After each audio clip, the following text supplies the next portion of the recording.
A pile of blank canvases and a 100-hour budget. I was so excited for this challenge. Just me, a paintbrush, and a stack of canvases dripping with possibility. It had been a minute before I had last painted anything, and I was excited to get back into the flow of things. My hopes were that I would grow a little bit as a painter and come out of the process with something that I could feel genuinely proud of. But I also had a secondary goal. I knew I had a market coming up, and I figured that if I could paint just enough good paintings, then perhaps I could sell some of them. The more paintings I made, the more I could sell. If they sold, of course. I had plenty of fall-inspired ideas and themes. Warm golden woods, rain on everything, cozy tea, mushrooms, and of course, animals with pumpkins, because who doesn't love animals with pumpkins? And with the holidays around the corner, I knew I had to bring back my white elephant concept. After all, what better to bring to a white elephant party than a white elephant?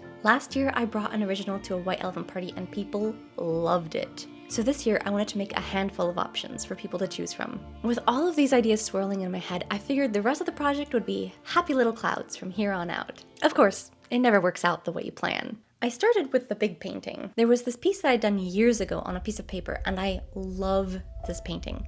And I figured if I could get that energy onto a bigger canvas, it could be something really special. But I was in a rush to finish it because I was house sitting the next day and I didn't want to leave it half done. It went not great. The longer I looked at what I had painted, the more mistakes I found. What was supposed to be a triumphant start suddenly felt like a setback. But there wasn't a lot of time to dwell on it. The clock was ticking and I had more paintings to do. The big painting would have to wait for another day. Next, I moved on to my small canvases. Cute little 5x7s I planned to sell with tiny easels at market. I figured they would be affordable and approachable and easy to display. I made a plan. If I could paint 7 paintings a day, I know, for 5 days, then I would have 35 paintings at the end of that. I'm not sure what I was thinking to make that seem doable at the time, but for some reason, I thought that was reasonable. I mean, the canvases were small, yes, but all that meant was that I was hunched over them with tiny brushes in hand, chasing after details I just couldn't quite get right. That first day, I managed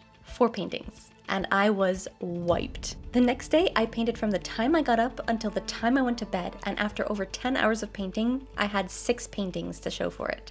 I was proud of my paintings, I really was, but that ambition had started to seep into my process. It started with the little things, just a quick glance at the clock here, a silent tally of how many paintings I'd completed, but slowly it grew, infusing every single brush stroke and color and decision. The thought process went something like this. If I want to get back on track, I need to paint 5 extra paintings, so if I can do 1 or 2 extra paintings every day, then I can get back on track. So if it took me 2 to 3 hours to complete a painting, and I wanted to get 8 paintings done per day, then 8 times 3 is, no, that would never work. But if I could cut my painting time down to 2 hours, then 8 times 2 is, but I still need to eat and sleep probably more than 6 hours a day. What had once been a meditative, problem-solving, joyful process had turned into a constant race against time. Each stroke of the brush seemed to echo with the tick, tick, tick of it's not enough, I'm not enough. My days fell into the uneasy rhythm of paint the canvas, look at the clock, paint the canvas, look at the clock. I knew I was pushing myself too hard, but I couldn't see another way around it. By the end of every day, my back was sore from hunching over my easel. I came to realize that I had traded inspiration for output, joy for exhaustion, and process for productivity. By the end of the week and almost 70 hours into my painting adventure, I had managed 19 paintings that were market worthy. I was proud of the paintings I had done, but I still couldn't shake the feeling that it wasn't as many as I had hoped for. Less than half of what I'd hoped for. I was exhausted, and I knew that what I was doing was unsustainable. Even so, I still had to talk myself repeatedly out of trying to squeeze in one last painting session. That round number of 20 seemed so alluring. Finally, market day arrived and I was as ready as I would ever be. I'd soon find out if all that pressure had been worth it. If you're liking this video, go ahead and hit the like button. And if you like videos about learning new skills or refining and exploring existing ones, go ahead and hit the subscribe button. We're always learning and growing something new here on this channel. Just know that I'm out here rooting for you. Market taught me a lot. Mostly that my entire strategy needed to change. The markets I was selling at weren't big on original art, not even the small pieces. But greeting cards? People lined up for those. So instead of churning out dozens of tiny originals, I decided to focus on a few paintings I could really pour more effort into,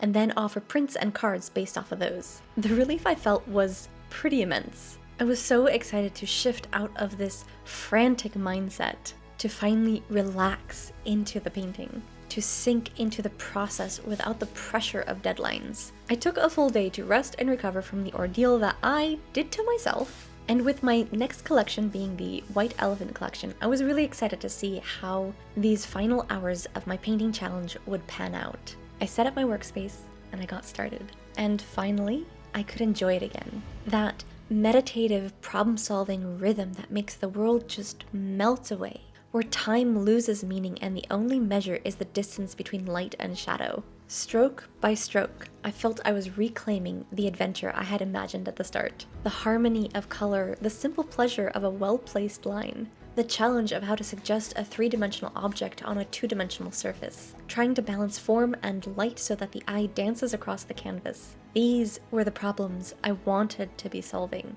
and I was finally at a place where these were the only problems I was trying to solve. So now, with 100 hours of painting behind me, I can finally give my poor back a break. But more importantly, I feel like I've reacquainted myself with the joy of painting, and that is the true prize of completing this challenge. And my painting stock is looking pretty good right now. There are plenty of cards, prints, and originals available for the holidays. If you have a White Elephant party coming up and you don't know what to bring, go ahead and head over to my website where you can get a White Elephant print. Everything is $5 off from now until Christmas. This challenge taught me a lot about ambition, about patience, and about the kind of artist I want to be.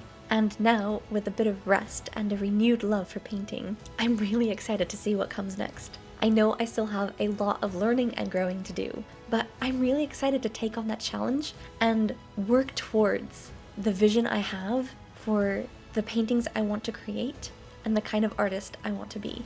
I hope you all had a happy Thanksgiving if you celebrate, and if you do not, I hope you still had the chance to be thankful for something. As always, know that Jesus loves you, and I do too.